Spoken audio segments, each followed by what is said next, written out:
Hi, it's Sonoria. I'm going to my story, part 30. So, as I was saying, so he ends up going to jail. Everything is whatever. He went his way and I went my way. And, of course, I got sentenced.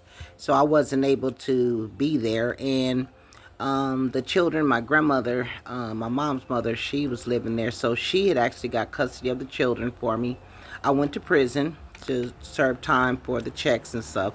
So, because it was my own account and everything, they gave me 2 years um, in the Department of Corrections, 2 years, and I was like, dang. I mean, you don't think that something you're doing so small could come out to be so big, but it turned out it just.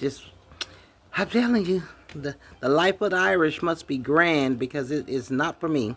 So, long story short, I go to prison. And then how come I'm in prison and now I'm getting a letter from this dude? It's only one women's correctional facility in Colorado. The men have like three different prisons, but for me, and plus again, he wasn't even in prison. He's in the juvenile system. So he's writing me with his illiterate ass. He couldn't even hardly spell or nothing. Oh my God, so much was going on. And he was like, I'm so sorry, and I didn't mean to hurt you, and it wasn't like that, and I don't know why she told you that and stuff. You're not making it no better. You're just making it worser. Dude, I'm going to kill you. It's nothing you can tell me. And I want to be able to see my daughter and all this. I never even brought him back.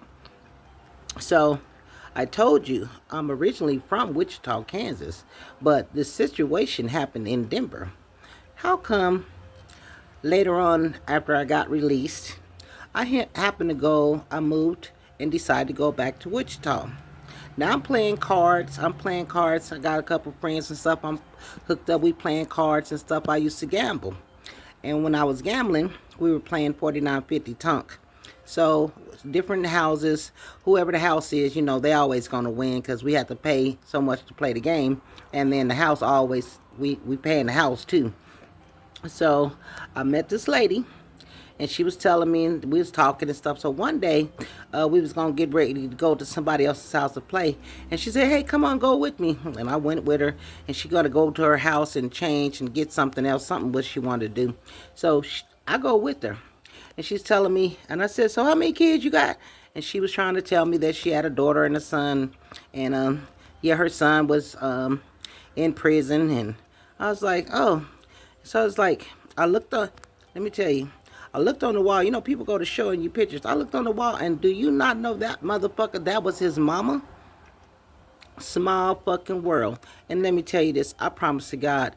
Do you not know it was exactly 20 years later when I met this lady, when I had ended up leaving Denver going to Wichita? Now you can't tell me God ain't got some type of sense of humor. I'm like, but I'm not laughing. I said, "Is his name?" And I said his name. "Yeah, that's my son." I said, "That dirty motherfucker." I said, "You know what? I've been looking for him to kill him. I have your granddaughter. I am your granddaughter's mom." "Yeah, he has a daughter." "Well, they live in Denver." "No, yeah, I was in Denver. I'm not in Denver no more. This is my hometown." So you in my hometown, but his dad, he came out there to stay with his dad. And so again, he was getting in trouble. That's why you sent him there. Anyway, I told her what her son had done, and she cried. I mean, this lady got physically sick. She ended up in the hospital, and I had told her, "I'm going to kill him." And she was like, "Well, I can't. He just told me. He told me that you was on crack, and that's why he wasn't with you, and he couldn't keep the baby." I said, "That's a lie. Everything is a lie." Just like he told his daddy that everything he ever said is a lie. He's a liar, and he's a lot of things, but that is one of them as well. Can't stand a liar. Anyway, this lady got physically sick, and she went to the hospital. I mean, that very day she got totally sick. She was throwing up. I was trying to get her calm because I told her, "I'm so sorry because I know it's not your fault, but what he done, he took something that he could not replace or restore to me, and my daughter is still suffering to this day." This is 20 years later, okay? And people seem to forget that families are impacted by this, because not only was she impacted and I was impacted, my friends were impacted, my family. I had my brother, I had two uncles, I had my dad was still living. I mean, there was a lot of people that wanted to get hold of him, and I just kept telling everybody, you don't have the right. That's my right to kill him. I mean, so it does, as much as people don't realize, it affects your whole family. Not only that, I didn't even trust nobody with my kids. I was like, y'all stay in this house by yourself. And I had left them a lot of times in the house, and they was really young by themselves. I didn't trust anybody to keep my kids. I had became so paranoid. I didn't trust nobody because when they were younger, I was teaching them that stranger danger and you need to have a password. So every day they leave, it was never the same. When my daughter Gary go to school, I said, listen, if I'm not there to pick you up, you not to get in the car. Don't go to nobody's car. Don't do nothing unless they know the password. If they don't tell you what the password is, I didn't send them. So every day, one day it might be banana, it might be mommy dearest, it might be whatever. I just make up a word. And then I tell her, what's the word for today? Before they even leave the house, what's the word for today? They would say it. Okay, good. Go on. So I just think the parents need to be a little bit more alert and they need to be aware. They need to talk to their children. You need to quit acting like these kids don't know nothing, because even if they don't know nothing, the people that's taking advantage of them knows it all. And they always pick children who are by themselves, lonely, not in a group setting, you know what I mean? And then they convince them they're their friends, or, you know, yeah, your mama, she don't understand. She's just mean to you. Or she likes the other kids more than you. I don't know. They tell them lies because children are naive when it comes to certain factors. And you have to understand that a predator, that's how he preys on that child. Their friendships and whatever's going on, stuff like that. So be very careful about it. Coaches, people in churches, there's people in the schools. Everybody's a fucking suspect. Don't let your guards down on none of them. If your kid is wanting, they want the kid to spend the time over there with them, and then you can come do that.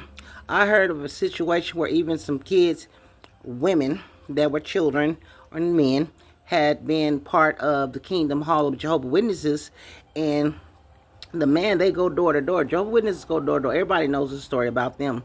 Well, some of the girls will be back, and the other ones is out there going in the service in the field, going door to door.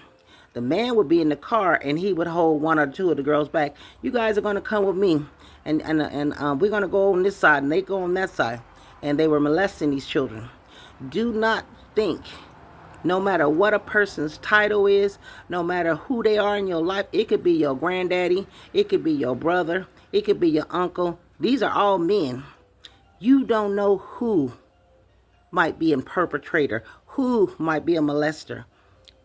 Some of these things have been ancestral things since the beginning of times. I know some people who have been having sex with their own brother and sister since they were young, and they never outgrew it. They grew up and they think everything's normal until they get older and somebody tell them a story.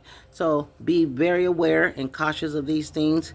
Whatever you do, I'm going to pray that if you have been afflicted in any way, I pray that when you told somebody, they did something about it. And if at this time, even still now, nobody believes your story, I want you to know, I believe you. I don't know how to reach out and help you. You can contact me on this page. You can leave me a message.